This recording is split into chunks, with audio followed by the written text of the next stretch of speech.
Hi, everyone.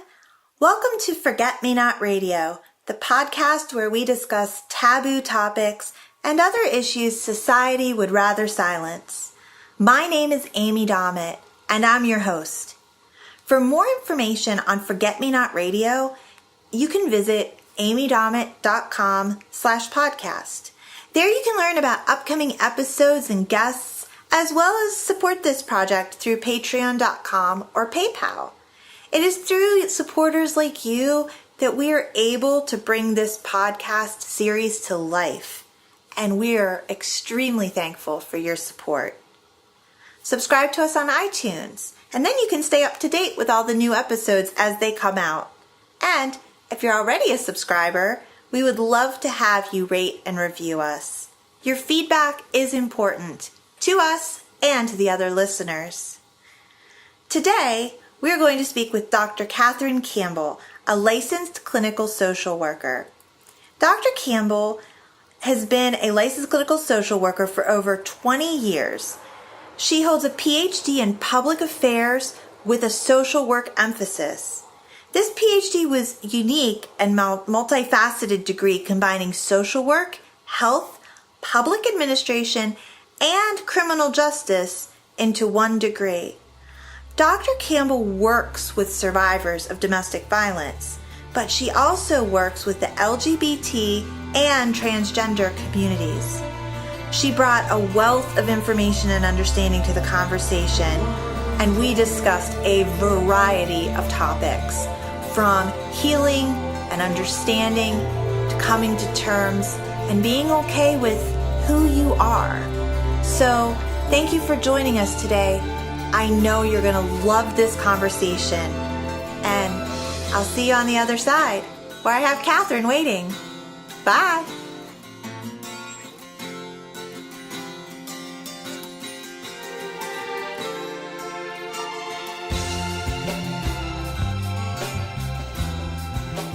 Hey everybody, I am here with Dr. Campbell, and she has been so kind to let me come to her office and sit down for a chat, so thank you so much.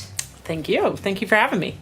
Awesome. So let's, I ask everybody the same question. I say, let's start at the beginning. Well, I was born and... Exactly. You want to go all the way back. Why don't you just tell me and tell the audience exactly what it is that you do, because doctor is a kind of a broad term. So Sure. Tell us what you do. So I am Dr. Campbell, and I have a licensed clinical social worker here in private practice in Wilton Manors area. So I have a private therapy office where I do counseling predominantly to individuals, predominantly to adults. That's the populations I generally work with. I also have a nonprofit called Women's Centered Inc., which is women's with a capital ED at the end. And that is a nonprofit that's really focused on bringing women together, having conversations, and addressing a lot of issues around cross-cultural issues, intergenerational issues, financial literacy, which is a whole cabinet by itself, and just courageous conversations around topics that are usually more taboo. So that's my Women's Centered, and then I do nonprofit consulting as an addition to my private practice. She has great ideas, by the way. I'll just throw that out there because we were chatting before we started this recording. So you hit a word that keeps coming up again and again and again in this series, in this podcast, and that is taboo. Mm-hmm. What kind of things do you work with that we consider, or that society might consider, a taboo topic? Well, ironically, I think when it comes to the word taboo, what is taboo often can also be the hot topic, the thing of interest to people, but the interest isn't necessarily in an authentic way or in a genuinely kind way. And so when I think about that, one of the populations I do a lot of work with is the transgender community. So when I work with the transgender community, even though that's kind of the hot topic in some ways, what I know is that there's still so much ignorance and so much hatred towards the transgender community. So that's one community I work quite a bit with. I do a lot with the gay and lesbian community as a whole, just in terms of basic counseling issues, education issues, educating other clinicians on how to work with the gay and lesbian population, how to work with bisexual community, and their very specific needs they have, how to work with transgender community. So, there's how to work with questioning communities and where they are. So other taboo areas, I work a lot, as you know, with domestic violence, sexual assault, any kind of victims of crime, which are often very taboo as well. I think there's a lot of conversations that need to be had around women's needs and having conversations about that in a way that is not threatening. I find it interesting that the word feminist is a very threatening word today in our society today. As a feminist, it seems like it's a bad thing in some ways. You're crazy. You hear the term feminazi. Yes, and there's so much hatred that's based in that word. There's so much resistance to women owning power, but also men sharing power. And what that looks like in our society. So I guess those are some of the kind of more taboo topics, I would say. There'll probably be more that comes up along the way. That is, that is a lot of, what this podcast is about. Right. People know or should know if they've been listening from day one what, my personal experience has been. And it was only when I started sharing that personal experience and started venturing into the nonprofit world and wanting to help and wanting to support people that were, of the same history or the same past with domestic violence and intimate partner violence specifically, that even I started becoming much more educated on all these different areas where people often feel that they're kind of put into the same box that I felt I was put into. As a victim of intimate partner violence, I felt like nobody understood. I felt like nobody could comprehend what I had been through. I felt alone. I felt, maybe not looked down upon per se, but shamed. I felt guilty. There were a lot of emotions. Of course. And there's so much shame in our culture around domestic violence and intimate partner violence. I mean, our culture is constantly downplaying violence in our culture, across the board. Yes. I mean, it's so not discussed. And when we know we can't talk about it, we automatically gain shame. Right. And so we have to start breaking that shame barrier down and start really having authentic conversations about what does it mean to be in relationships where there's a power differential, and what does it even mean when there is violence, because so often we label it as anger management, which is my pet peeve, and I constantly have conversations about the difference between violence in a relationship and anger management. That is probably the number one pet peeve for me in working with violence communities. And when we call it about anger. Well, let's go down that path, and then I want to talk about these other issues that you brought up, and there's a lot of them, and we'll be talking about them consistently throughout these episodes and series.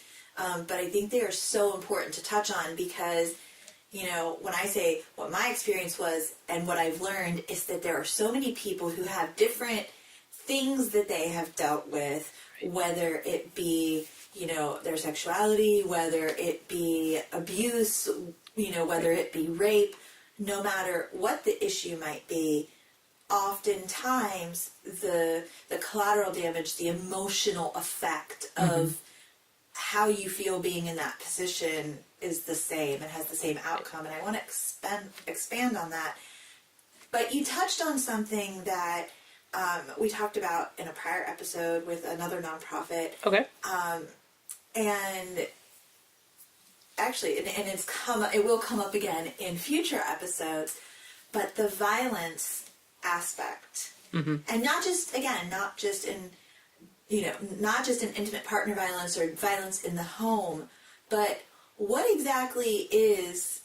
how is violence portrayed in our society from what you see and how you see it affecting people? That's a great question. I think it depends on who you're talking about. When we talk about our youth, I think they perceive violence differently than than someone, say, my age, isn't quite youth. Sure you are. We're young. They can't see us. I do try to convince my child I'm young and vibrant, but it has not worked yet. So those of us who've been around a while, what I think our experiences of violence are a little bit different. We didn't get inundated as children with constant violent messages. We didn't have, the kind of violence in TV that we do now. We didn't have social media constantly bombarding us with violent messages of, whatever is just happening. I mean, I could probably pull up my phone and have told you 5 news alerts I've gotten just this morning on something about violence. So I think it's a different world. And I think we have to be conscious of that and cognizant about how does that impact us as individuals. It impacts us differently based on our childhood experiences. So when we're talking about children and, for example, children who are raised in violent communities, and a lot of people will say inner cities. I actually disagree with that, although there's definitely more violence in inner cities. I think there's different levels and kinds of violence depending on where you are.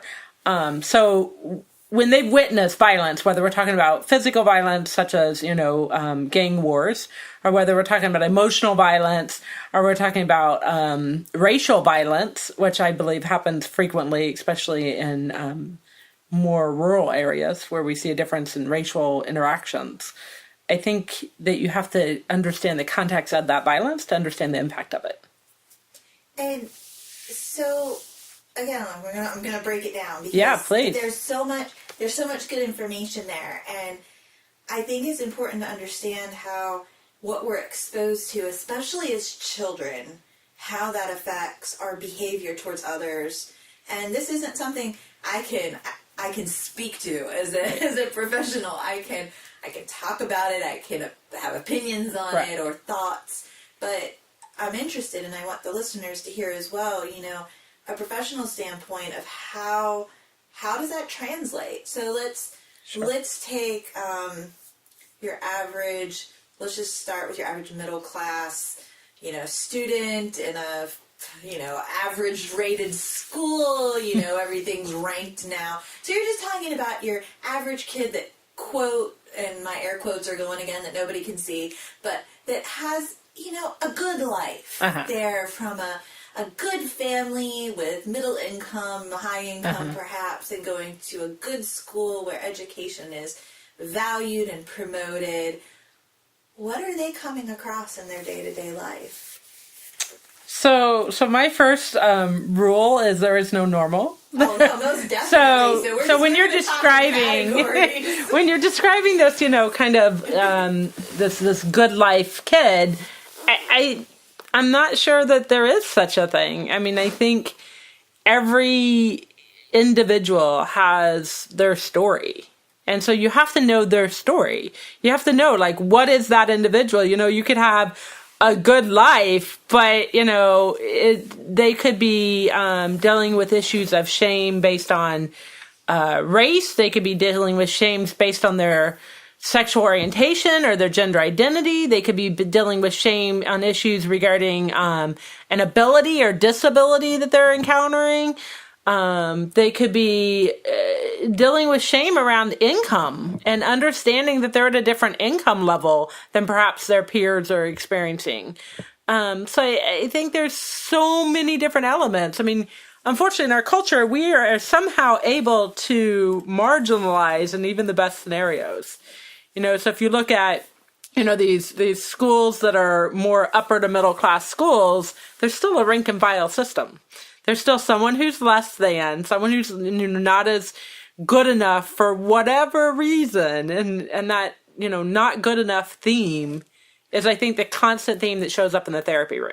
So as a therapist, what I do is really start to say, let's break down those messages of not being good enough wherever they came from. So they may have came from the home, they may have came from, siblings or family members, they may have came from school systems they were in, or their neighborhood they were in, or their church they were in, or their synagogue they were in, or, wherever that message came from. It may have been the media that they witnessed. we have media violence, in my opinion, towards women and what we think women should be like and look like. And our young children, our young girls are being bombarded with this media violence of they're not good enough unless they have the perfect nose and the perfect hip size and the perfect outfit and the perfect, whatever that comes with it. And to me, that's a form of emotional violence. It categorizes again. And I think, it's funny because I ask you that question because I know that as I speak with people about domestic violence, intimate partner, between teen dating violence or violence within a marriage relationship or, whatever, when you're talking about that intimate partner violence, there are so many misconceptions about what it is. And I was amazed when I first started sharing my story. I think at first it was like, okay, I'll share it because somebody asked me to. I really don't want to talk about this, but okay, because it'll be good for me and for other people. But the reality was that as I started to share, I was bombarded by questions. You'd do a Q&A, and I'd find myself just kind of trying not to look at them funny. Like, what are you asking me? No, I didn't have low self-esteem as a child. No, I wasn't abused. No, no, he didn't wear, a baseball cap and drive a pickup truck and, chew on a piece of... Well, but that's what our culture promotes, right? Exactly. Because if we can make it the other, then it can't apply to us. And that's why it's so important to have those social messages out there for most people to reinforce. They reinforce that because if it can happen to you and you're that person, it can't happen to me. And I think that's really the importance of why those continue today. And that, that this point on, I'm over here smiling and I'm kind of bouncing in my seat. Again, nobody can see that. It's probably good. But, you hit that nail on the head. There is no social norm. There is no typical stereotype of anything. And what it really boils down to is when I ask you, what is that, average child in the average school and that there is none average. I mean, look down your street. Right. Go into each and every home and visit your neighbors and see what is the average exactly. There isn't. Everybody comes from their different backgrounds. The problem is, as humans, our brain works in a way that we want things to be very linear and in a certain process and in a certain box. And that's why that's right. Our brains understand that, right? Our brains understand that, domestic violence is X and, non-domestic violence or healthy relationships are Y. And if we could just simply put them in an X or Y category, it's so much easier for our brains to operate. And really, if you think about the concept of trauma, including, domestic violence, intimate partner violence, sexual assault, violence in general, and the whole gamut, trauma becomes difficult for the brain because it doesn't fit into one of those boxes, right? Because whatever you experience in your life isn't fitting into these boxes. And then you're like, what do I do with it? Like, what do I do with this thing that happened to me or that I witnessed or that I'm soaking in, shall we say, and I don't know what to do with it. And that's really where trauma kind of gets formed because our bodies are like, okay, now what? you just, again, it's funny because the description that you just made, I actually had a therapist make to me. And she literally said, okay, here's the deal. She was so blunt, which I needed because that's the type of person I am. And she's like, you have your world in all these little neatly packed boxes. Mm-hmm. This is the Amy that needs to be at work. And this is the Amy that needs to be around her family. And then this is the Amy who is married and lived this life that she thought she should be living in the way that she should be living it. And, you, the person sitting in front of me, really doesn't fit into any of those boxes because your description of this Amy, and this Amy, 1, 2, and 3 is not who I'm talking to. Therefore, you're depressed. You're having anxiety. You're not dealing with things well because you're trying to shove yourself into all these places and it doesn't jive with what you're experiencing. Well, part of that challenge is the complexity of who we are, right? So I'm from Southern Indiana. So my Southern Indiana is going to come out for a minute here. And for a lot of people, they may not know, if you're from Miami, you're not going to know what a silo is. Just saying. So for those, I can start the whole list of things they don't know that I've had to readdress. I did not know about Cuban coffee either, and I am so grateful I've learned about Cuban coffee. It's wonderful. And plantains. Plantains are like the bomb, right? But these are things that are important for people to know, and they don't know it. They also don't know about silos. No, priorities in life. So here's my therapeutic practice. As I talk, and every single client I've ever worked with has heard me at some point go through this scenario. That in our life does not work like silos. And those who know what a silo is, right?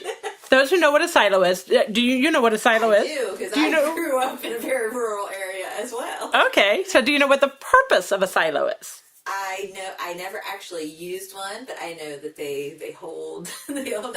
Now my friends at home are me going, "Oh my gosh, Amy, you're embarrassing."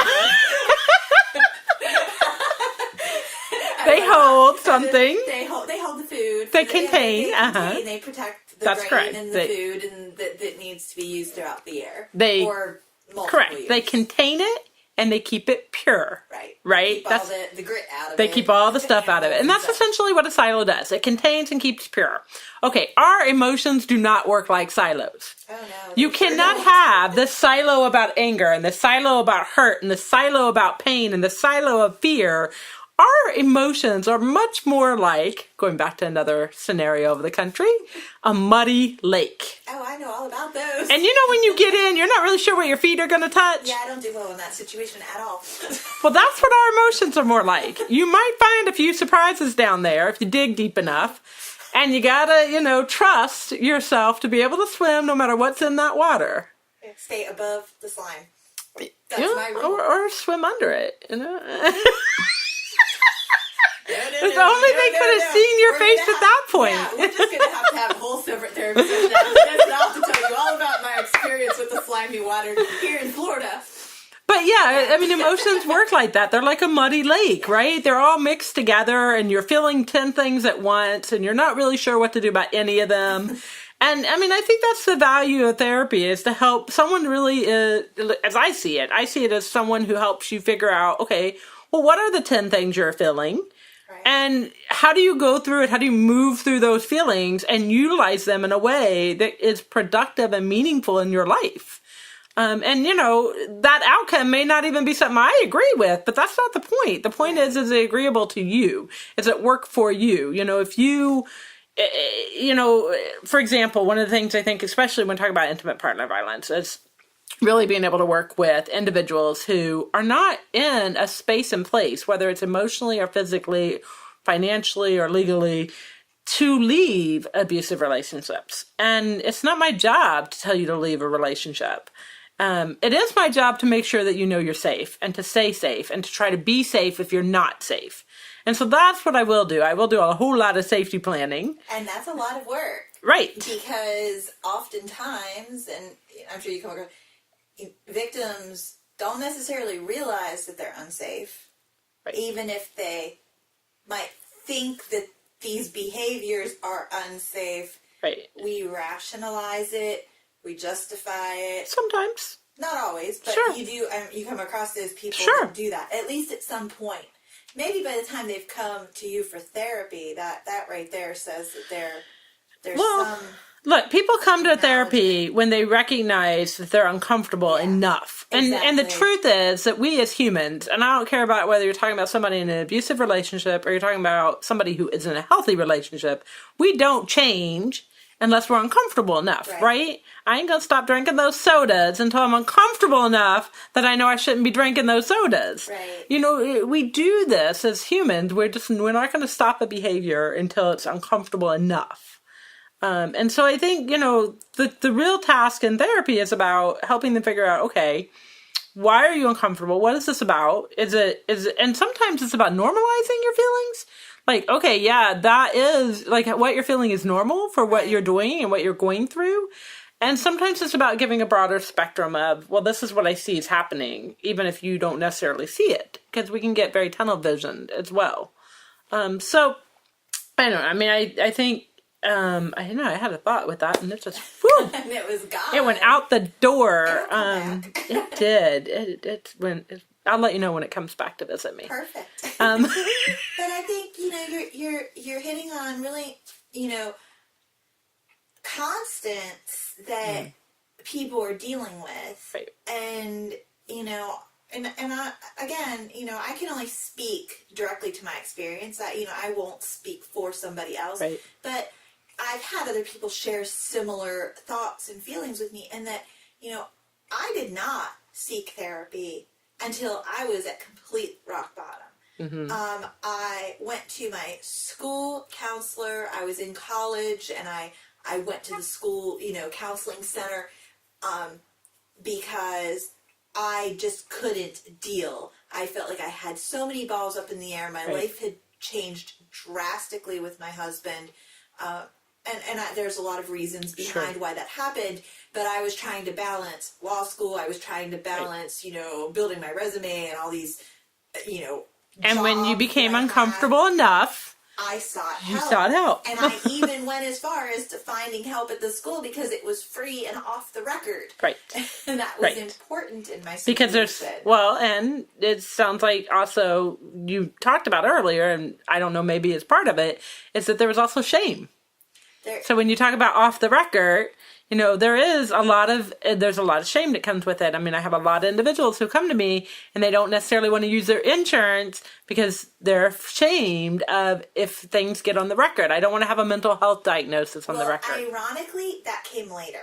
Okay. When I sought the help at the school, though, I went because I was just a mess. And I honestly didn't 100% peg that on him at the time. I just couldn't deal. Right. I knew he was stressing me out. I knew I wasn't happy in my marriage. I knew all these things. Right. I knew that I didn't like his behaviors. I knew that he was getting worse. But it didn't necessarily, when I went to the therapist, he literally said to me, he said, I can't, you are telling me things that you would not know and would not be able to express if you had not been through it, and I'm concerned for your safety. Right. He says, normally I would want both parties here to talk and to share both sides, but what you're saying is not safe. I'm worried about you. And that was an eye-opener for me. Right, when somebody else identifies that you're not safe. Exactly. And I just want to touch on something because you brought up a point around couples therapy. And I really want to bring that up because as a therapist, what we know is that it's actually more dangerous to do couples therapy when someone is in an intimate partner violence situation. So that is something, if there's any clinicians that are listening in, please kind of get educated on regarding the danger of doing intimate partner violence or doing couples therapy with intimate partner violence involved. Can you expand on that? Because, again, something I've heard consistently, and again, something that I personally did, was I tried to encourage my husband to go to therapy with me because that is, again, a societal way of you're having problems in your marriage, you go get therapy, and hopefully that will help. Right. He didn't. And in a healthy relationship, that's what you do. Most definitely. Right. But this is different. Correct. So can you touch on, number one, if there's a man or a woman listening that is concerned that they are potentially in an abusive relationship, and they're trying or thinking about encouraging their other half that is the abuser to seek out therapy, why is that a bad idea? Well, there's lots of reasons, but let's start with, let's go to the basic. Really important topic, and I'm glad you brought it up, so. Sure. So let's go to the very basic concepts, right? What we know about intimate partner violence is it's about power control. It's not about anger, right? So if you really grasp that very fundamental basic, that this is really about power and control, and then you implement that into a therapeutic space, that person who's abusing them, whether it be, whatever the gender is, because I think gender is irrelevant in this concept. Most definitely. the gender of the individual who is abusive is going to use that forum and that placement for abuse. So they will either use it during the therapeutic space, or if there's any sharing of vulnerabilities that happen during the therapeutic space that abuser is not okay with, they can use that against them after the therapeutic space. And so what we know is those who are in abusive situations, in couples therapy, without an awareness of abuse happening, that when they leave that therapeutic space, it can become more dangerous. And the intensity of violence can increase.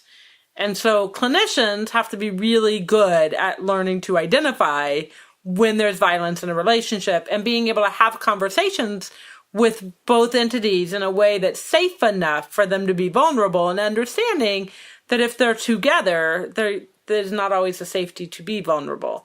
And so I find this interesting because as a clinician, as a licensed clinical social worker, and to be licensed, I have to get domestic violence training. So I have to get a 2-hour domestic violence training as part of my licensure. And, I've sat in many of them. I've been around a while. And I've sat in many of them. And they're often kind of the same thing. And, they're not...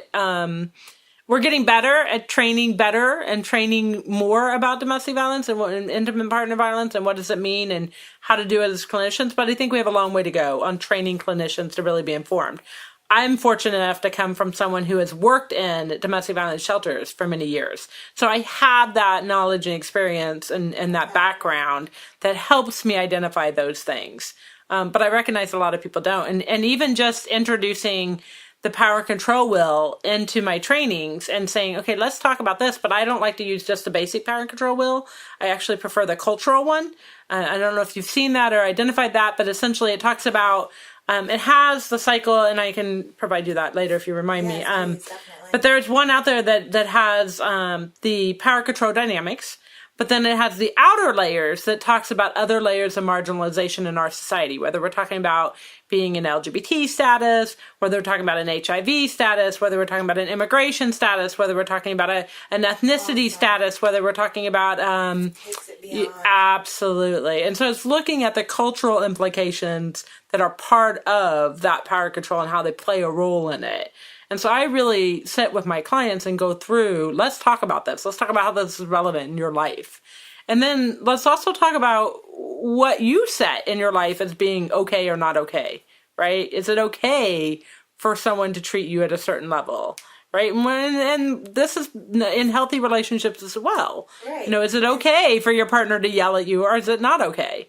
Let's talk about, what is your limits? What are your boundaries? And how do those cycles of power and control impact you, whether we're talking healthy or unhealthy? They still impact us, every day. And again, you've touched on so many things that I think I want to break down, and I want to delve into a little bit more. And I'm going to name them off so you can help me remember them after we. Oh.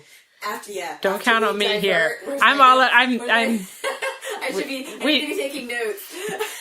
I have been harassed about the squirrel, Yeah, Where's the squirrel? Squirrel? You and me both. So it'll be a great cyclical conversation. We'll periodically get back. We'll get back there. To where we were. So the three things.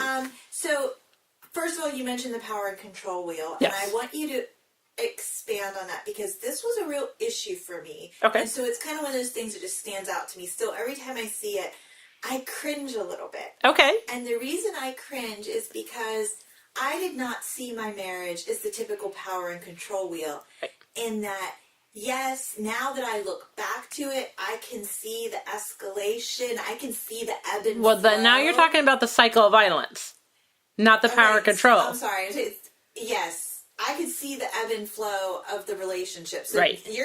I want you to talk about those two concepts. I want you to correct where I'm mistaking. Okay. I'll tell you my thought process. Okay. And then you can break it apart further. Because obviously, so I'm getting myself confused here. But I can see the cycle. Right. Kind of. Okay. When I look back in retrospect. But they talked about, there was always that escalation, and then there was this period of, I'm going to use the wrong term, but that's the forgiveness and the sorries and the buying the honeymoon flowers, phase. the honeymoon phase. I never got the honeymoon phase. Right. It was just everything just went back to status quo. Right. It escalated, and then it never happened, and everything was status quo, and we were just living our life next to each other. There was never an acknowledgement of the abuse that had taken place in any form. Right. So that was always huge for me, because I would say, well, he didn't hit me, and then later he did. It did escalate to that point, and I believe that in many cases it does. But again, I'm going to do the squirrel. But then, on the flip side of that, it was hard for me to understand the emotional, the verbal, the psychological abuse that was going on, because I was so wrapped up in it that I didn't necessarily see it for what it was. But after the fact, that is what affected me the most long term. Okay. But I didn't see that typical cycle of things that I would read about, you know, on the internet. Right.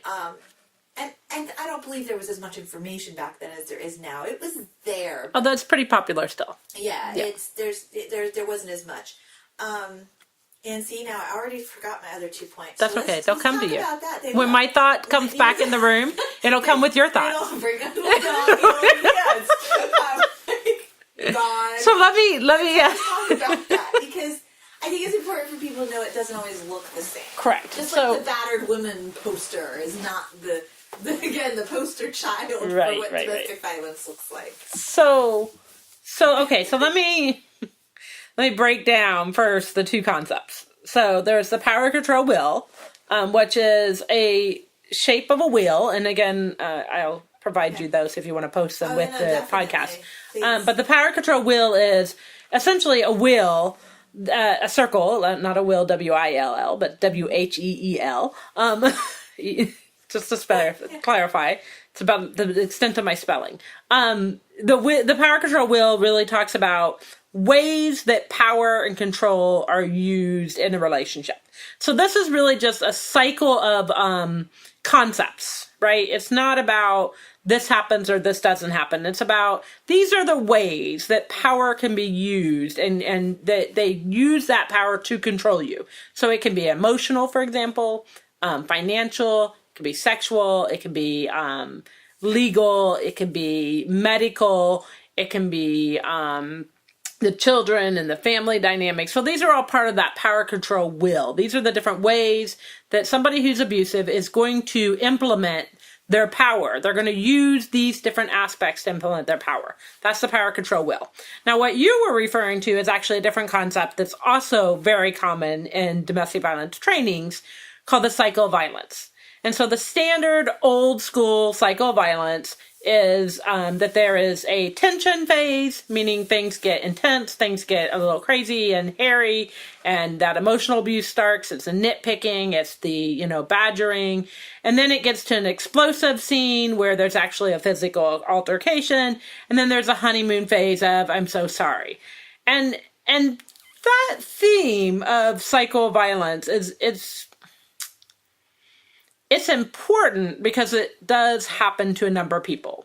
So for a number of individuals who've been in a violent relationship, they will see that it started with some tension, and there usually initially isn't an explosion, and then there's some honeymoon, and then there's more tension and more explosion and less honeymoon, and then eventually it's just explosion, honeymoon, explosion, and then it's explosion, tension, and no honeymoon.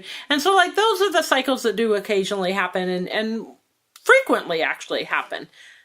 However, as with everything, that doesn't mean it happens to everybody. So, you can have... I missed some of that, because the way you're describing that it could transition over time. Sure. The relationship most definitely did, and almost everybody I speak to, again, it's not like they come out of the gate punching. Right. Often, although they do sometimes, but often what happens is there's a tension. And the tension may start at what feels like nitpicking. That's what I'm saying. And then it goes to badgering, and then it goes to full-on emotional abuse and, name calling and, That doesn't start on day one of the relationship. Often there's an intensity to it, right? Just as that's cycle one, right? That tension building is like that. And then the second part of that cycle, the second phase, is where we talk about the explosion. And so often explosion initially will start as a push, or a hitting the wall, and then we'll eventually go to hitting you, right? Or kicking you, or sexually abusing you. And, it'll increase in that actual physical altercation will increase over time as well. And then the honeymoon phase does the absolute opposite. So it starts as a really big honeymoon of, I'm so sorry, that's not like me. I'm not like that at all. And flowers and, diamond rings. That wouldn't be too terrible to have a diamond ring, but this never big. Got those. Never came up the picture, huh? No. It's like one of those things. If come on, you couldn't even leave with the diamond ring. I can't even say that. That's just the sad part. I can't even say that there was a honeymoon, and it kind of Well, sometimes the honeymoon are minor. It's something that bothers me, and that. Well, sometimes honeymoons are minor. Yeah. Sometimes the honeymoon might just be the status quo. The honeymoon is there's no intensity, there's no badgering, there's no nitpicking. Exactly. The honeymoon is I'm going to give you a break for a while. Or I smile at you. Or I smile at you and I compliment. Yes, those are honeymoon phases. Those are things that happen during that kind of honeymoon phase. Things you grasp for. Right. The things you hold on to. And often there's more honeymooning at the beginning, and a whole lot less, if any, at the end of when. And that again goes back to we don't change until it's uncomfortable enough. Yes. So if there's enough honeymooning, sometimes we as individuals may be okay with that. We're willing to tolerate a certain level, right? And then when there's no honeymoon and a whole lot of explosion, many people will say, okay, now, now I can't do this. Unfortunately, they may also be very trapped at that point, because what happens over the course of time is that power control is implemented more and more and more to exert more and more power to ensure that you can't or don't leave the relationship, right? And so that's where you see not only, the physical things happening, but, even to the point of the gaslighting occurring. So, define gaslighting for people. I know that's a term that's coming up more and more and people are hearing about it, but define it for those who don't know what gaslighting is. So I'm going to give you my definition of it. Don't hold me to Webster's dictionary for it. No, we just want people to have the idea. There is nothing on this show that we will quote and say that, we want people to research. We want them to look into things further, yes. So essentially gaslighting is when individuals make you believe things that aren't true.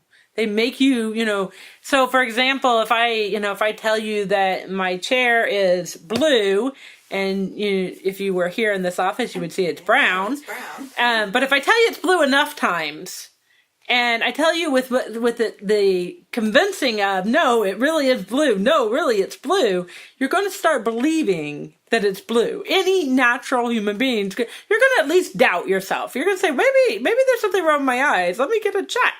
And that is essentially what gaslighting is about. It's about getting you to doubt yourself by false and inaccurate and sometimes blatant lies, in order to get you to, and it's a power control issue. It's a way to control you, by getting you to doubt yourself. And that's what gaslighting is. Again, you have to put yourself into that situation that, let's say they say the chair is blue and you look at them like they're crazy. You're like, the chair's not blue. Great. Well, it's much more than I knew, because it happens in relationships for things like, where, for example, they may move your keys. Yes. And then tell you that you forget your keys all the time. And I told you forgot your keys. Your keys were here the whole time.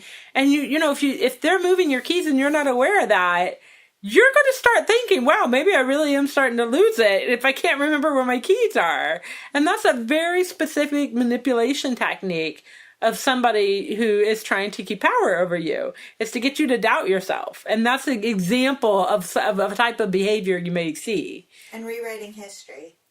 I think that's another, and that was huge for me, which is why I bring it up. And again, I know that every situation is different. It didn't really happen that way. It happened like this. Yeah.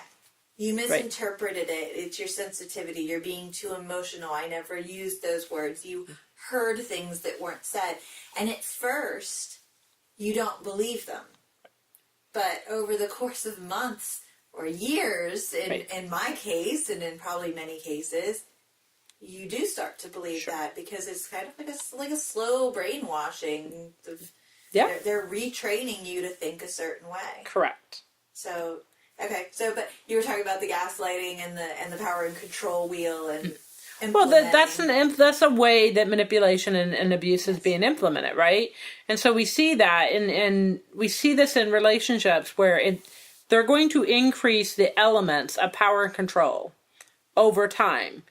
You know, if I come to you and I'm increasing the intensity of my violence, you're not going to tolerate it. But if I'm increasing my intensity of power at the same time, it's a different level of tolerance and a different level of ability to walk away from it. So by implementing all these elements of that power control wheel, the more they implement, the more power control they have over your life. Can you just give some examples to make that? I'm a huge proponent, having taught kids for so long, of examples that, like, how might somebody implement financial control? We'll just use that as an example. So, and how does that affect your ability to leave or to be more willing to tolerate a higher level of abuse, for instance? Right. Or, so let me give you. I use the example of what I call lily in my domestic violence training. It's literally a picture of a lily flower. Okay. And every petal is different elements of a person's life. So if I have Lily and she has, a job, and she's going to school, and she's got her car, and she's, likes to work out, and she has her family, and she goes to church, right? That's Lily. Right. The standard person with a lot of different elements of their life, the complexities of life that we all have. And she meets, I don't know, Bob, Jane, whoever we want to call. She meets her abuser. She falls in love with her Correct. abuser. Her yet does she aware will become her abuser. And the abuser will begin to manipulate each of those elements in a way that, if it independently makes sense, but in the grand scheme of things, it doesn't. So let me explain. So you have Lily, and Lily has all these different petals, right, in her life. And abuser comes and says, Lily, I really want you to learn about your schooling and get your schooling done. And, I know how hard it is for you to juggle all these things. So let me take care of the financials, and I'll work, and you go ahead and quit your job so that you can focus on school, and, we'll take turns. So this time will be my turn, and you focus on school and get your schooling done, and I support you. And that sounds wonderful, right? That sounds like an amazing relationship, and that's wonderful. But that takes away one of Lily's petals, right? But then, let's say down the road now, Lily says, Lily's still in the relationship with abuser. And abuser says, since I'm working all the time and I'm managing the money, I'm really not liking where all the money's going. And I'm going to take over the checkbook because I really feel like we're spending too much money and we're tight and we can't afford all this. And so the only way this is going to work is if I take over the money. And so now Lily doesn't have her own checkbook, right? Now she may be working some, so she has the money, and maybe she has her own account, but she has this joint account and she doesn't have any access to it, basically, or limited access. But in and of itself, it doesn't seem all that big of a thing, right? But it's one more petal gone. Now let's take it a little further, and down the road, the abuser then says, Lily, our expenses are just too much. We really can't afford this. We really can't afford all these expenses. You're in school all the time, and it's right on a bus route. I think we should sell your car so that we can work with one car, and it would save us a lot of money. Again, all of these make sense in and of themselves. But what we're seeing now is this pattern of controlling Lily so that Lily doesn't have the resources and the wherewithal Lily doesn't have a job now.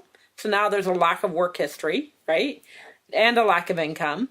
Lily doesn't have access to all the money, or even knows where the money all is, or how much money, because doesn't necessarily have the account, or maybe has the account but doesn't even know if there's another account because they don't know where all the money is.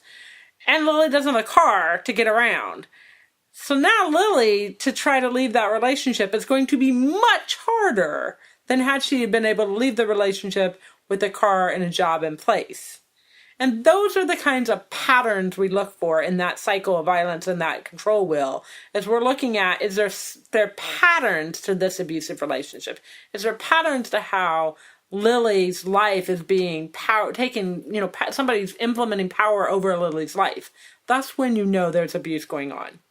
And like you said earlier, those patterns are different from person to Absolutely. person. The pattern of abuse is there, but how that control is asserted is different. Looks very different. Absolutely. I've worked with individuals whose abusers have asserted a control through things like outing them for their HIV status. I've used them where they've outed them for being gay or lesbian, or bisexual. I've worked with individuals who are working with them on outing their immigration status. I've worked with individuals whose outing is really about, if they have financial problems. There's a variety of different ways that abuse can be implemented. There's lots of roads to the same end point of abuse and power. Let's take this down a kind of different path, but it really isn't. Okay. But I want to talk to you about the LGBT community and perhaps what makes that situation different, if at all. Okay. And I just think it's important to touch on because, again, as a community, right. we often have this view of domestic violence or intimate partner violence as being a in marriage heteronormative. It's right. hetero. It's male dominant. Correct. And there's a lot wrong with all of those statements. Right. Sure. But that is, even myself, if you say domestic violence, the first thing that pops into my head. Now, add to that was my experience. That right. I'm sure adds to it.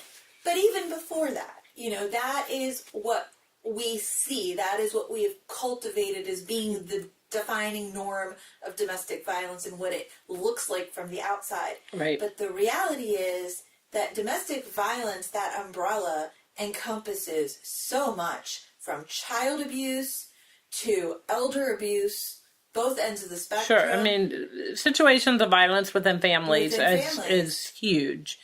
Even if you break it down to specifically intimate partner, right. There's no defining area. This happens. It doesn't matter, if you're heterosexual or homosexual or if you're bi. It's right. irrelevant. And it doesn't matter on your gender or whether you're cisgender or you're transgender. So what we know is, at least based on the last statistics that I looked at, is there's really no difference statistically on whether domestic violence, intimate partner violence does not occur more or less than in hetero relationships as they do in LGBT community. I would say the LGBT community, because the transgender community has a much higher rate of violence across the board. So let's talk about the one and then talk about right. the So other. I'm going to separate the transgender community slightly because they are at a higher risk of violence just because of the level of marginalization in our culture. But what we do know is marginalization, again, whether it's, LGBT or it's another form of marginalization, is going to impact power and control because marginalization is about not having power. And since abuse is about power, they're going to use that marginalization status, right? So, for example, some elements that you might not have to encounter as much in a heteronormative community that you would in a LGBT community is, let's say, a lesbian couple where they have intimate partner violence. Well, that is a very small community. So if the one person talks about or shares that this other person is an abuser, they are often now shunned from the community because they don't want to have to acknowledge that level of, I call it the second closet, that there's a second closet to coming out in the LGBT community and coming out in the LGBT community as a victim of violence. Because we don't want to talk about LGBT. We don't want to have to own that this individual in our community is a perpetrator, that they are an abuser. And that looks down upon our community. That is another thing to add to our marginalization. So anytime that you have an individual dealing with a marginalized group, that can be used to their power. The abuser can use that to their power. They can They can minimize the ability for that individual to get community support. They may not be able to use mainstream support systems because the support systems are either lack of awareness or lack of knowledge or lack of, resources to what they need. So, for example, a lesbian or a gay man seeking counseling may not know where to go if they don't know that there is, in our community, we have SunServe, which is LGBT mental health service provider who does offer domestic violence and intimate partner violence support services, but many don't. Many don't have that. We're in a quasi-unique absolutely. situation here in South Florida. Absolutely. We have a fairly large, compared to other parts of the country, LGBT community, and therefore we have more support services. And probably still not enough. Well, but we have, again, with our own unique circumstances here in South Florida, the challenge we have, especially in this area. So we are specifically in Wilton Manors right now. Yes. And to define that, because this podcast could be heard all over the country, the world. So everybody here knows when you're talking about Wilton Manors what you're speaking of, but many don't. So in South Florida, just north of Fort Lauderdale, there is a city, the island city, which is a fantastic city if you ask me, called Wilton Manors. Yeah. And Wilton Manors is fantastic if you identify as LGBT. It's great because we have a huge LGBT community. So, walking down the street on Wilton Drive and holding your partner's hand is, the norm, not the abnorm. So in that case, that's wonderful, right? That's a great thing that you have that huge community support and that there is a mental health program that offers, services as an LGBT service provider. However, that also means that you're all in the same community. And so if your abuser is brought out as an abuser, it impacts the whole community. And so it's a double-edged sword. It has some benefits, but it absolutely can be used as a source of power against the individual. And by the way, that's not unique to just the LGBT community, right? We know we know that, for instance, with individuals who are in smaller community, we know that in the Jewish community. We see that. I mean, the Jewish community has done an amazing job with Shershet, I believe, is our new program that does domestic violence work, and they've done a lot more work in the recent years on stepping up and having conversation about intimate partner violence in Jewish community. We know that in immigration communities where if you can't step outside your community, it's not safe. And so if it's not safe to step outside your community and inside your community is where your abuser is, where do you go? Right? And it's the same for LGBT. If you're not safe, there are many places in this country where, LGBT can get married and then they can go get fired right afterwards. Yeah. So, there is still a lot of safety issues that are relevant in the LGBT. And especially to that point I want to bring back to around the transgender community, because the transgender community is so victimized over and over and again that they don't have support services. And even in the LGBT community, the T is often the last service provision that's being provided. So the transgender community especially is marginalized and neglected from services and neglected from supports. Which makes it more difficult to leave an abusive relationship. And there's something that came up when I was actually down the street here at Mon Wine when I did my book release, and there was a group of women that all identified as lesbian. They were there, and they were just, hey, what's going on? Like they were interested, and one of my friends was there and struck up a conversation, or they asked or whatnot. And I ended up over there talking to this group. They weren't there for your book release. But, they were just there, having wine and chilling. But it started this conversation. And to me, again, not being part of this community, a lot of things came up that I was like, wow, nope, never occurred to me. And I was like, no, that never occurred to me. Like, wow, this is a topic that I need to learn more about, especially, living in this area and being part of this area. They specifically were bringing up issues, and I can't remember all of them for the life of me, but they were bringing up issues that I guess would be more specific to a lesbian couple and abuse in that, Okay. within that relationship, just mostly talking about the female dynamic. And again, I couldn't specifically, but they were saying, how do you differentiate? And that was one of my other topics. How do you differentiate, was their question to me, between what is normal, unhealthy behavior, opposed to abusive behavior. So I know that's kind of talking about two different things, but that brought up one of my other questions to you. But I want to talk first, since we're talking about the LGBT community and we're talking about the issues there. Like, they specifically said, you've got hormonal issues. Everybody likes to joke about women and their cycle and hormones and how they get crazy. And they're like, okay, so now you have two women in the house that are crazy. Those were the I was kind of chuckling. I'm like, that's rather interesting to me. They're like, how do you differentiate? So let me take that back unhealthy to abusive. Let me take that back to the conversation we were having earlier about the power and control will. Yes.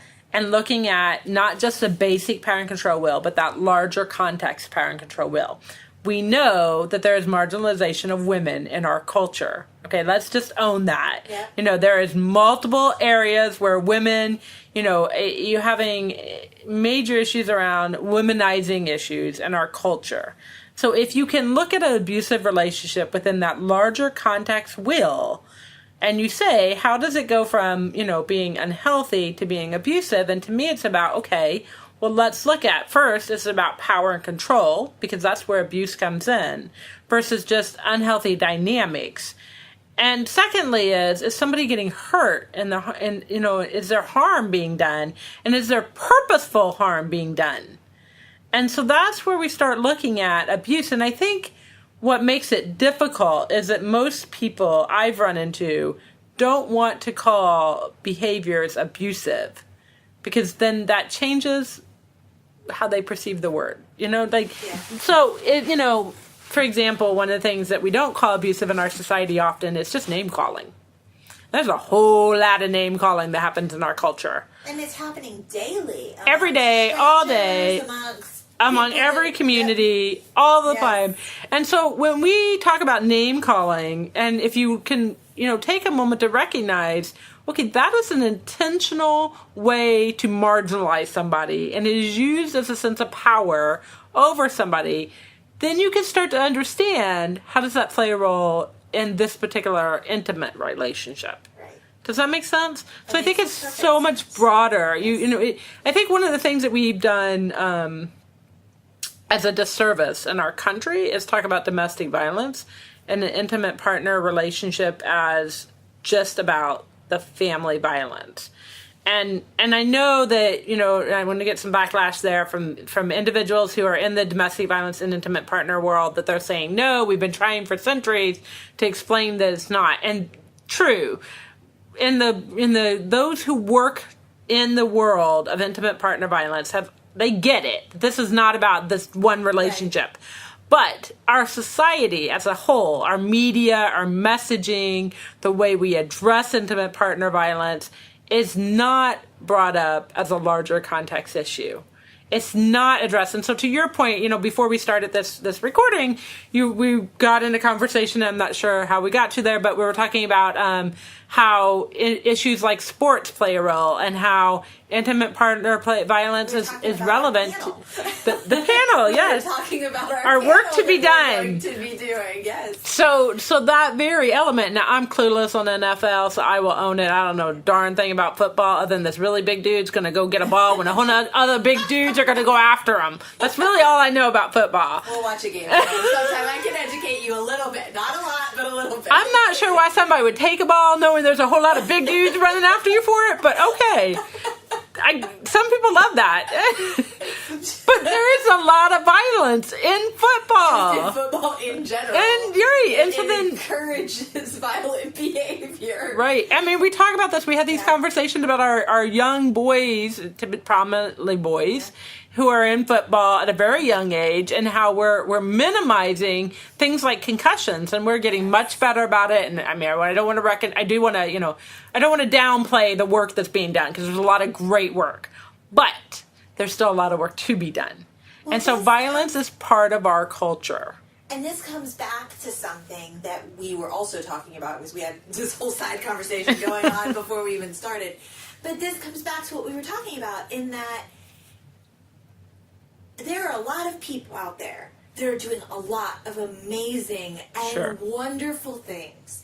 There are individual therapists such as yourself that are working one-on-one with individuals, one individual at a time, trying to help them to heal, trying to help them to understand, trying to help them piece through whatever disconnects are happening in their life.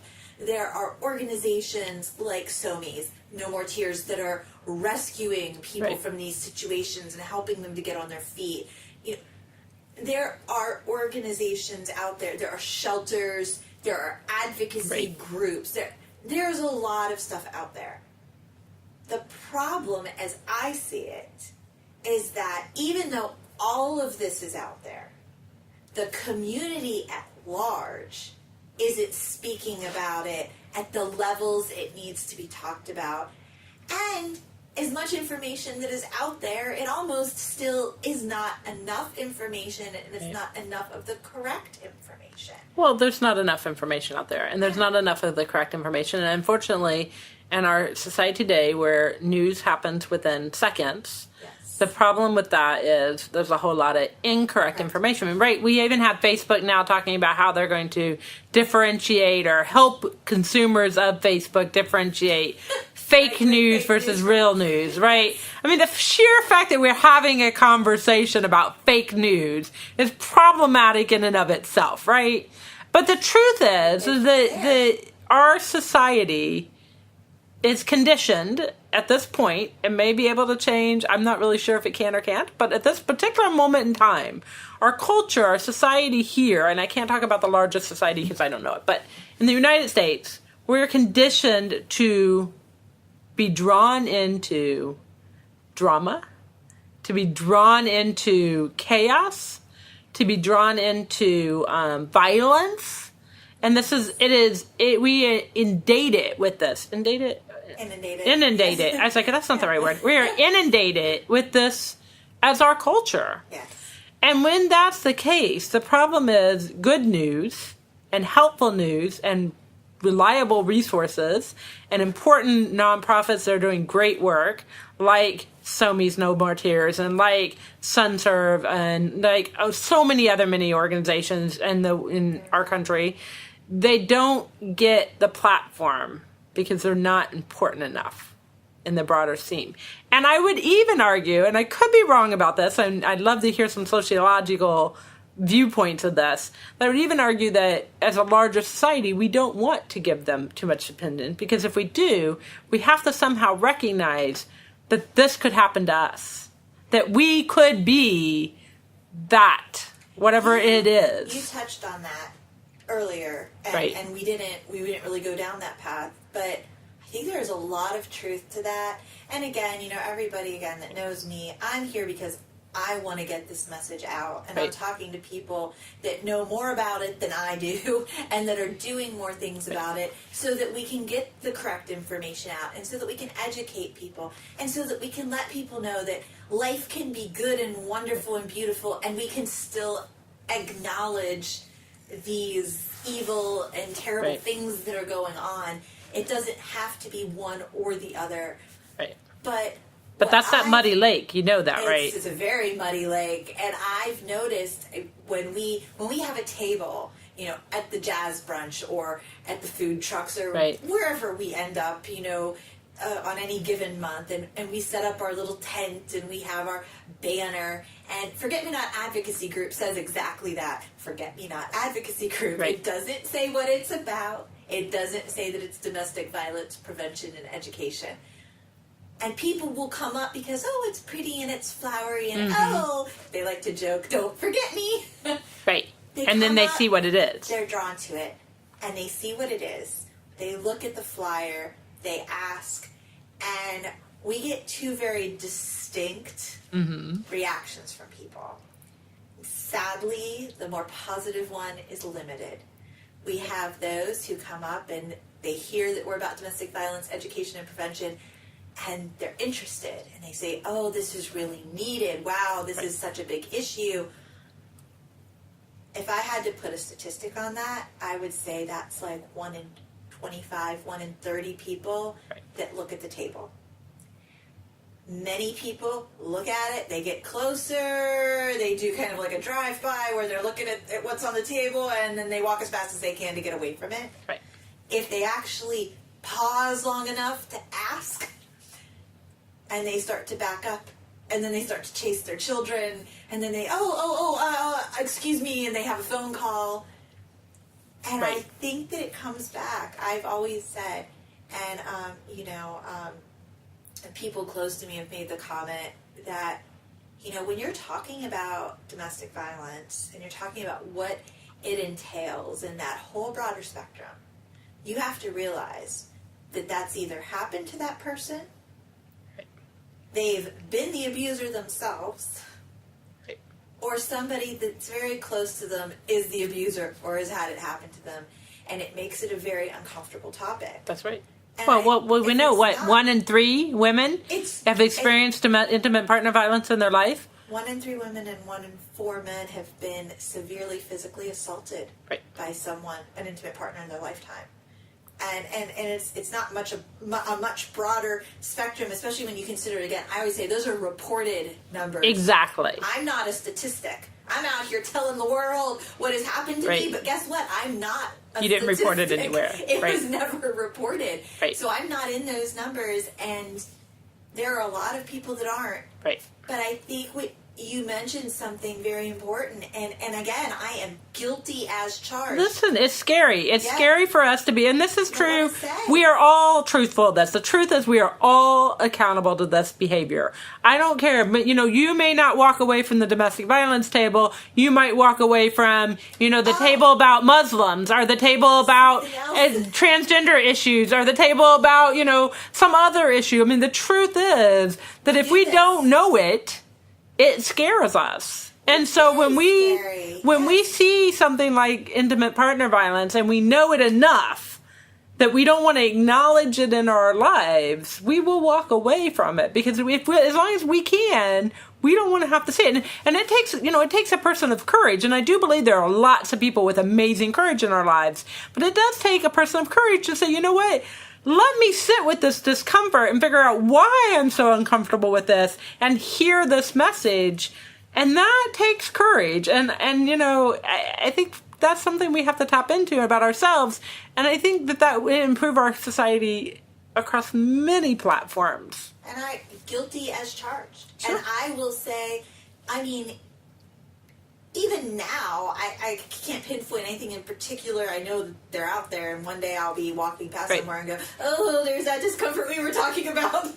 Right. But and that's anything that's different than us, right? Exactly. The more you learn, that's right. The more educated you become, the less scary it is. It's about knowing a personal story of who that person is. It's about knowing that this is not a statistic or a thing, but a person, right? Because once you know me, then it's harder to just dismiss me. Yes. And so I think this is really what it's about, and this is really why I believe in your podcast and in your work, is because the more you share as a person, and people get to know you as a person and say, "Oh, I know this person," it's more than just a statistic anymore. It's their life. It's this individual who's also, yes, Amy is, a person who has experienced violence, and also a great innovator, and, willing to go and do podcasts whenever you don't know about them,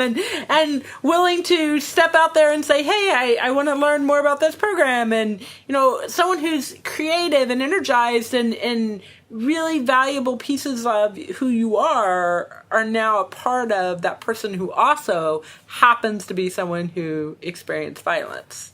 And that came from I can say in the last I could probably even narrow it down to the last 5 years. Mm-hmm. Now, I know some of that was because of my marriage. I won't blame all of it on my marriage, but I grew up in a very small community, very, very, it was what it was. Everybody's pretty much the same for the most part. There's not a lot of diversity where I grew up. And the diversity that's there has been there for a long time. Right. So you have immigrants and you have different nationalities and such, but they're pretty much embedded in the community. Mm-hmm. And then I was in my marriage that was, for all intents and purposes, fairly isolated. Again, not to the extent of many others, but it was, Sure. I was isolated from For you. growing and building and learning. Right. Exactly. But in the past, I would say 5 years, I've lived in South Florida. I've lived here longer than that, but, I was, out of my relationship, out of my marriage, and I was to a point where I was putting myself out there a little bit more and being more myself. And I've learned, I can tell you, I had a lot of very, very strong and closed off opinions or views or viewpoints or misunderstandings about the LGBT community, about HIV, about transgender, about different nationalities. Not all negative, but just a lot of misunderstanding. Right. And as I got out into the community more, and I meet this person that has HIV, which terrified me to no end, and I learned the realities of it, and that you didn't get this because you're a bad person or because you're being punished for something. And I met this person that's transgendered or multiple people, and I just absolutely adore them. The people that I had met, that they're just wonderful, good people, and I've gotten close to them and learned their struggles. Or no matter what the situation is, as we allow ourselves to step outside our comfort zone. Yeah, and I said to you earlier, I'm sure that I will 100% offend somebody at some point with my lack of knowledge, my lack of vocabulary. But you know what? I won't apologize for the fact that it's going to happen, because it's going to happen, because it's not on purpose. It's not to be mean or spiteful. I'm learning. Right. And I want other people to learn, because that's how we get this information out there. And when you learn, you fix it and you move along. So for example, transgendered is not a word. See, there you go. It's really about marginalizing someone to an item versus a person. Right. So, just as a note, the transgender community, on the other hand, is a word. That's a perfect example. Right. And we make mistakes all the time. Yeah, it's not made out of spite. Right. It's learning how other people define whatever it is that they're defining. Correct. And I make mistakes just as often, and it's about recognizing that if you're willing to learn and grow, and if you're willing to own it, that if it's a mistake, okay, and I've made plenty myself, and please do, correct me and let me know, and then let me learn from it so that I can not do it again, because that's where you really have learned, when you're saying, I'm going to be conscious to not do that again, because I value it, to not make those mistakes. That's what I think what is also another important piece. It's not just, that you're willing to hear when you make a mistake, but that you're actually willing to do something different. And just being open to delving into a different world. Right. Like you said, if it makes you uncomfortable, it is probably because you don't know enough about whatever the content is. But on the flip side of that, and I know, and again, coming from the community that I come from, people say, but I still don't think that's okay, or I still don't agree with that, or I still think that doesn't happen. Right. Okay, that's okay. You're welcome to your opinion, you're welcome to your thoughts, but I just encourage individuals out there to learn. Sure. Educate yourself. You don't have to agree. You don't have to buy into any particular program or concept. But if you educate yourself, you are, just by default, making yourself so much more aware that whenever you do see it in your world, your immediate circle, you're going to be that much better equipped to handle it, to address it, and to not add, for lack of a better term, insults to injury. Right. And I think that's an important concept too, because I still, like I said, people will make comments that I know are strictly out of ignorance. Right. You know. Like, why doesn't she leave? Oh, that's my That's favorite. the one that I hear the most. And my response is always, why don't they stop abusing? Yes. Well, my personal, I love that question. I mean, why not put the accountability back to where it is? Towards me. Right. You know, I give a speech, I tell you my entire story. I probably have teared up during the course of this story. And then you say, but I don't understand why you didn't just leave him. Why would you let someone treat you like that? It's like, oh, so much more work to be done. So much more work well, to and be that done. is about the lack of awareness about what this is. But it's also a culture of victim blaming, right? Yes. Because if I can blame you, I don't have to hold people accountable. I don't have to hold people accountable. I don't have to do anything about it. It's your fault. I don't have to do anything about it. So that's also a culture of victim blaming. And you know, just the sheer question is a culture of victim blaming.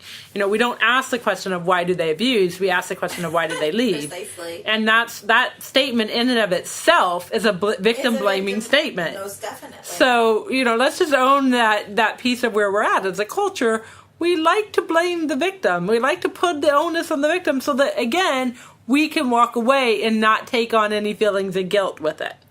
If I know you're being abused, I then feel like I have to do something. Whereas if I know that you're choosing to stay in a relationship that's abusive, I don't have to do anything about it. I can walk away. Right? And that's easier. That's easier to walk away. Easier.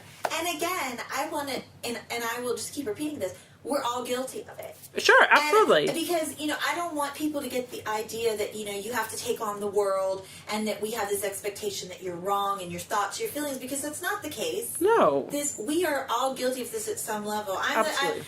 I can use a more recent example. Yeah, I absolutely hate the PETA commercial. I'm not the PETA. That's not who I'm talking about. That's the wrong group. Uh-oh. The you just pissed off the PETA people. So sorry. We'll just take that back and pretend like that was not said. Just auto edit. Oh, I totally blank. So here I'm gonna just upset another group. Animal, the shelters, the Humane Society, the Humane Society, American Humane Society. Uh-huh. So, you know, they break my heart. It breaks my heart when I see those little puppies and kitties and they've been abused, and it even touches a little bit more because I know that a lot of that abuse, if they're being abused, that means that there's people being abused as well, and that it's such a bigger issue than what you're seeing on that screen, and it kills me. And I say, but I can't support everything. Right. And you know what? That's true. You can't support everything. Right. But what you can is you can be aware of everything. You can know what to look for. You can know how to approach a victim. So you mentioned, if I see my neighbor, or I forget who you said, but if I see so-and-so and I say, oh, you know, she's a victim of abuse, she's being abused, there is an abuser in the home, opposed to she chooses to stay there. Right.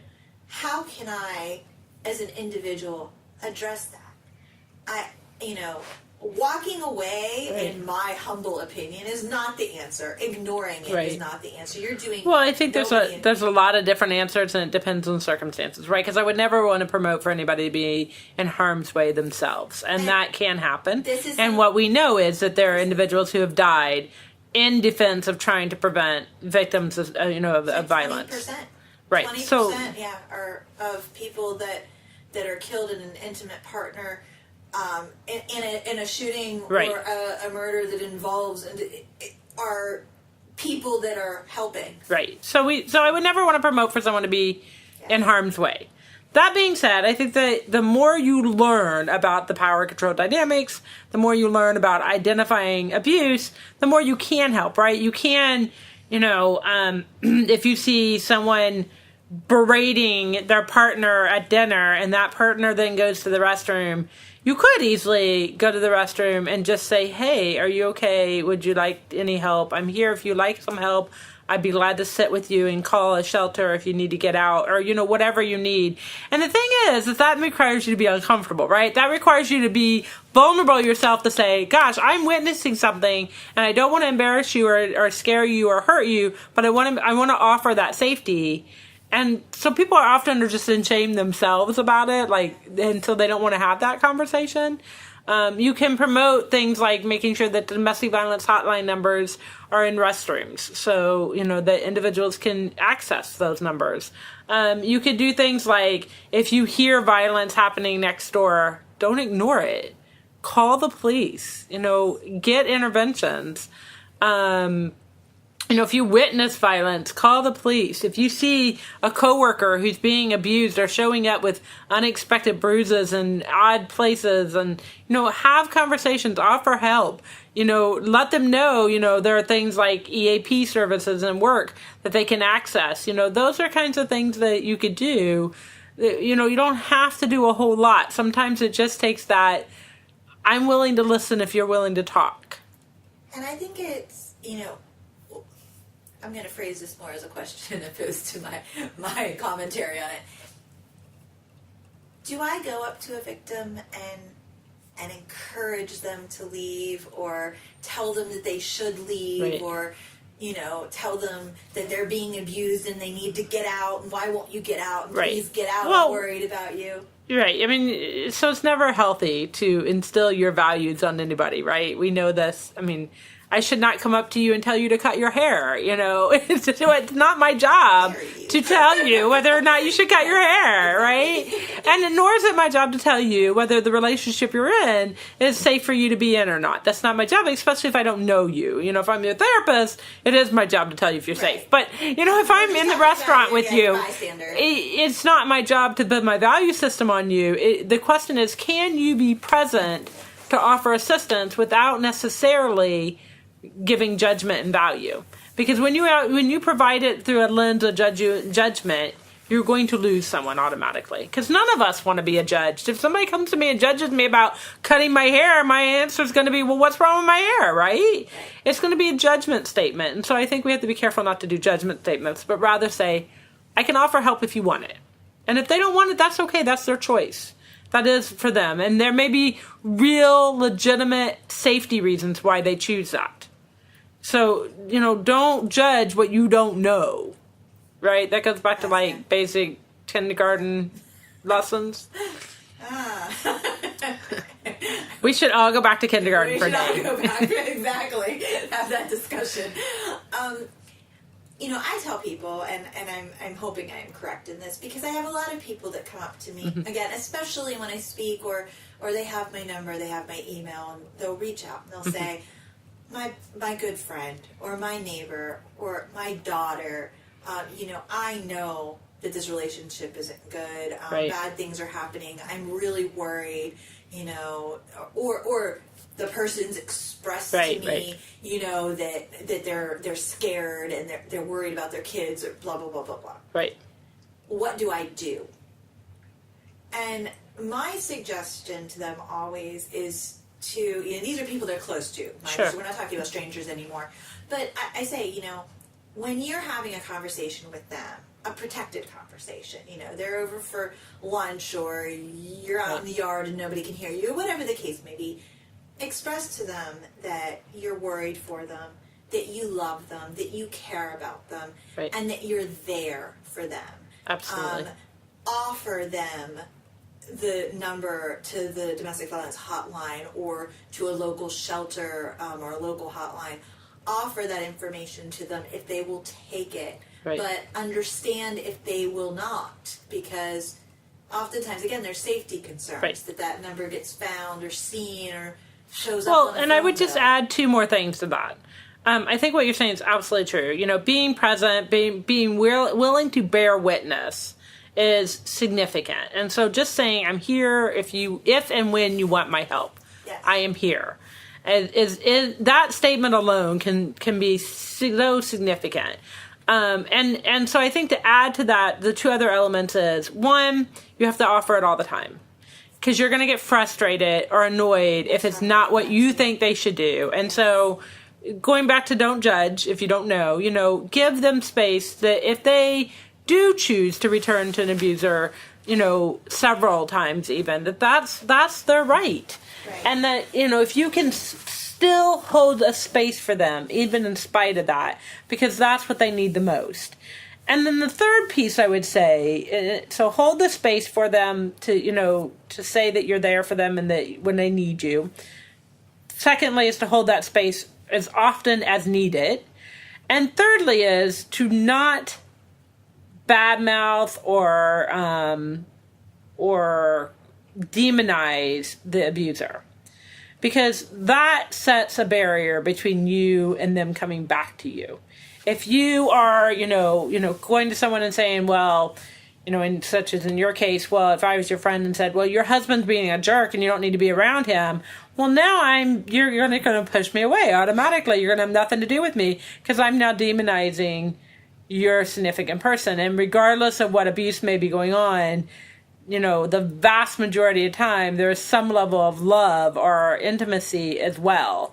And definitely. Minimizing that feeling, right? Because we can't be in silos. We can't have intimacy in one place and abuse in another. It's big muddy waters. And those muddy waters includes all those elements. And so when you bring in the element of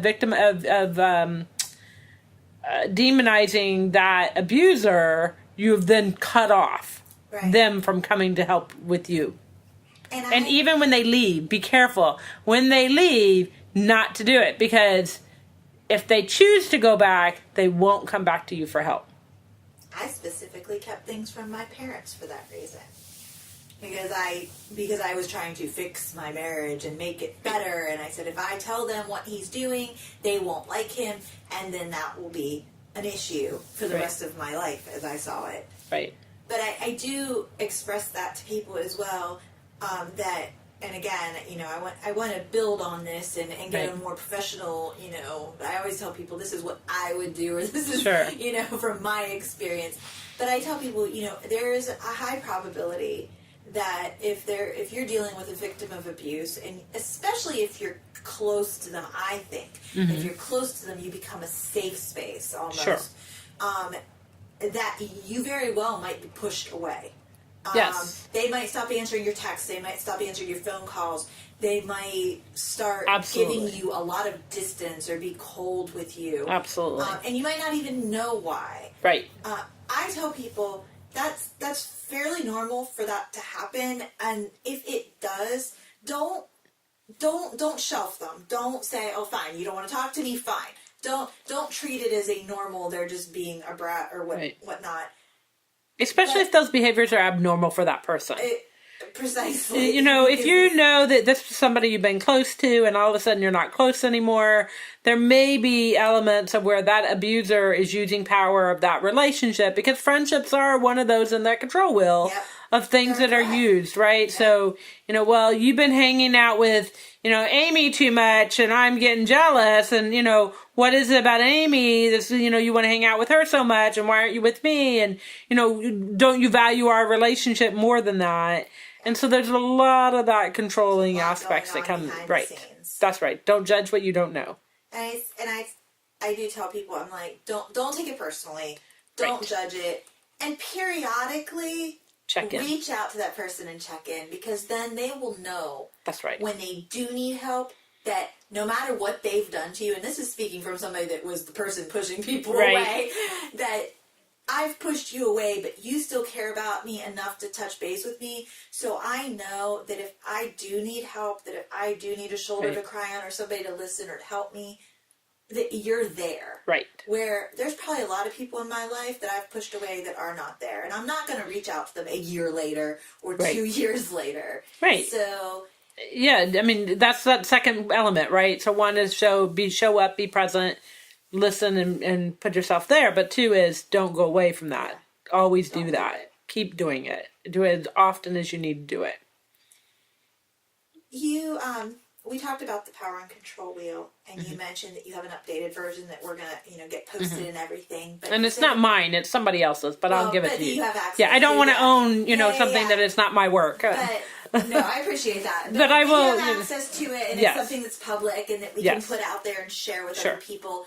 But you said it has an additional layer. Do you want to expand? Well, it has multiple layers. It has the layers those? of family dynamics, right? So when we're talking about intimate partner violence, you can talk about, was there family dynamics of abuse, right? Because many abusers witnessed abuse, right? They witnessed that that's how they learned it. This is a learned behavior. So this cycle, or this power control wheel on a more expanded version takes a look at family dynamics. And then it takes a look at, religious culture, and it takes a look at larger cultural issues, and it takes a look at, income issues and health issues. And so it really looks at those broad element aspects of marginalization that occurs in our cultures as a whole. And so that's really what it does. That's layer after layer after layer. Multifaceted approach. Correct. To something that people often see as behind closed doors. Right. It's this inner circle is that very concept of power control and abuse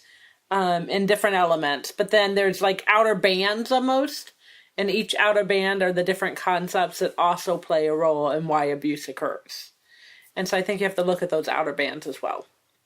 Definitely. It's something that I'm interested to see Sure. this because I don't think that I have ever seen So it's a fantastic, version, but it touches on a lot of things that are, relevant. Very relevant. Right. So because we're not silos. Yeah, we're muddy waters. And that's something that it took me a long time to understand. And Right. and again, and across all kinds of different issues, but nothing.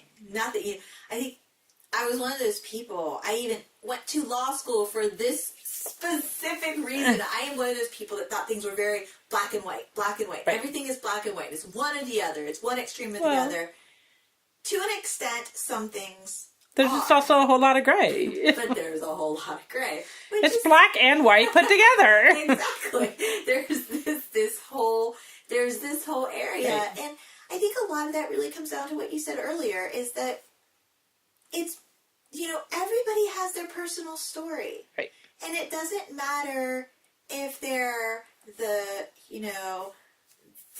man dressed in the high-end suit that's driving the Lamborghini or the Maserati, or if it's the homeless guy that's living in a box outside of your bank. That's right. Everybody has a story. And it's an not intimate partner necessarily violence occurs across all income levels. everything. All income levels, all backgrounds. Right. We're working as part of this podcast to speak to people that have survived abuse. I want to be specific that it's not all intimate partner violence, but that have suffered child abuse, rape, sexual assault, intimate partner violence. And I encourage them to literally start at the beginning. Right. And they talk about how they grew up, what the atmosphere was at home, what their parental life was like, and then what they experienced moving forward along the way, and before and after whatever the trauma is that occurred.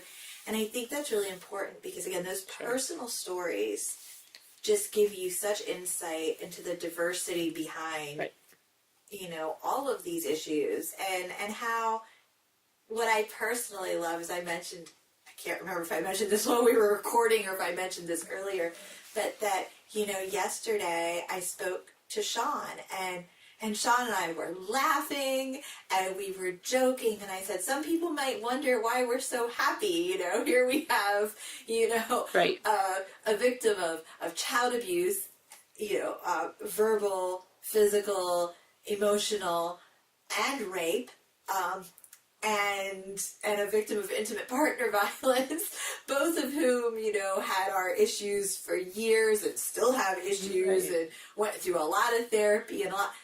But we said, because we came out the other end, we came out the other side, and we are happy individuals, and it brings us joy to be able to give hope and to be able to give voice and to be able to share our story and say, hey, no matter what happened, yeah, we know, it sucks, it's horrible, but there's joy in life, and you can get there and you can find it. Sure. Absolutely. But it also gives other people who haven't experienced that Right.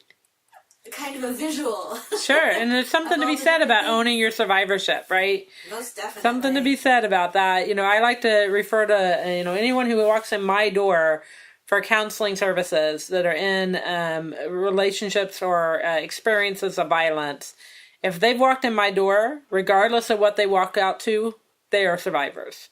Because if they've walked in my door and said, listen, I'm here to grow and learn and figure out what to do next in my life to be better, you're a survivor in that sense. And so, kudos to anyone who is courageous enough to step into survivorship.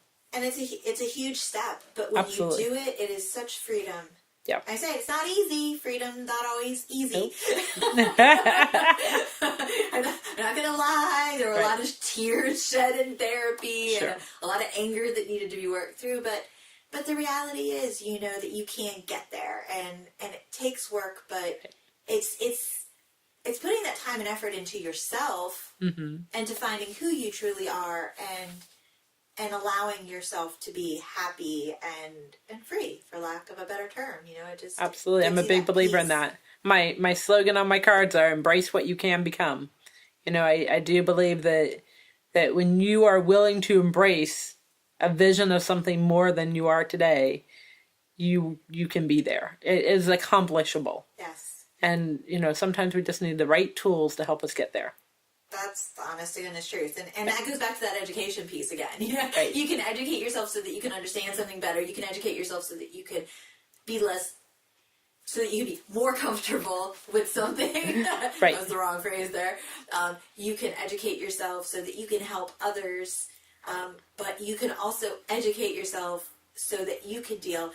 And it's funny because here I am. It's been probably a year and a half since I really comfortably started sharing my story and talking and starting the nonprofit and taking all of these steps, and yet I've probably made some of my biggest growth in this past year. And it's because the more I talk about it and the more I talk to others, the more educated I become, and the more I'm willing to embrace others and their story and their history, the more empowered I become as an individual to be the person that I'm meant to be. And I find that as I am encouraged to be me, I can then encourage others to be themselves. That's right. And it's irrelevant if our story is the same. That's right. It's you being your individual self. And that just, that makes me happy. so we have a lot of laughter and a lot of joy in all of this. And we can be in the space of laughing and simultaneously be frustrated or annoyed or sad or hurt because, we're muddy waters. And that's okay. There's a lot of joy in recovery. There's a lot of joy in making progress. But I know for me, one of my biggest frustrations is I'm like, I want other people to get on board. What is wrong with you? Come on, let's go. Like, why are you not? Like, no, don't walk away from the table. Come back. We need to talk about this. You're exactly who we need to talk about. Do you hand out candy? I think maybe I need to start. Yeah, it's about the candy. That's what gets people there. So the next table we're gonna have a large candy bowl. Come take the candy. Usually, I hear chocolate does the trick. Chocolate doesn't. So what the problem with chocolate is that I'm gonna eat like half of it while I'm there for 4 or 5 or 6 hours. Yeah, that could be a problem. It's definitely problematic. So, is there anything else that you want to touch on that we between the two of us, because we're so focused and on point. Focused. But that's what I love about these. I don't like to be organized and focused because I think it takes away from where the conversation can go. Sure. But is there anything that comes to mind that we didn't touch on or that we need to talk about that you've come across or experienced or that's close to your heart?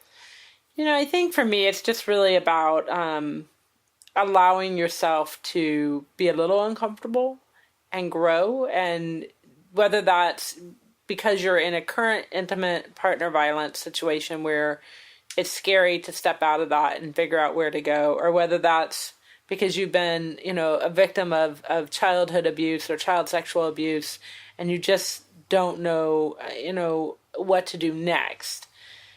Step outside of the comfort zone, seek help, get services, please don't be scared of therapy. And the caveat to therapy is if it doesn't work the first time, don't give up on it.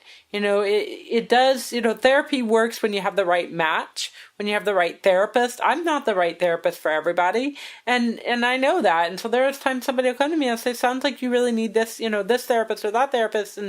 And sometimes it's just not a good fit, and that's okay. Don't give up on the process because it's not a good fit. Now that you mention that, I went through a couple before I found somebody that connected to me. Sure. I mean, therapy is a relationship. Yeah. It is a relationship. And so, there are going to be sometimes negative experiences with therapy. And unfortunately, I wish there wasn't, but there is sometimes. And so I really encourage people to not give up if they do reach out for help and it doesn't work the first time. Don't give up on asking for help. Keep trying to find the right match for you and seek somebody to help you. Somebody be another tool and another resource that draws out your own resiliency, because it's there. Awesome. We all have it. Yeah. No, and that's point on right there. It's in everybody. It's just finding it and tapping bringing it to the surface. That's exactly. right. That's right. Tapping it. It's way in that muddy waters, and we got to drag it out, but it's there. So, well, thank you for sitting down with me and inviting me here. Well, thank you. It's this isn't. I can say this with confidence. This is not the last time that you will hear from Dr. Campbell, because we already have plans. So stay tuned. Stay tuned. Stay tuned. That is my mantra this week. Stay tuned. I promise. It's all coming together, and it is. And I think that we're going to make some great progress with getting the word out there and introducing people to some new concepts along the way. So, well, I'm looking forward to doing the work with you. Awesome. Thank you so much. I appreciate it. And for all you who are listening, bye-bye. We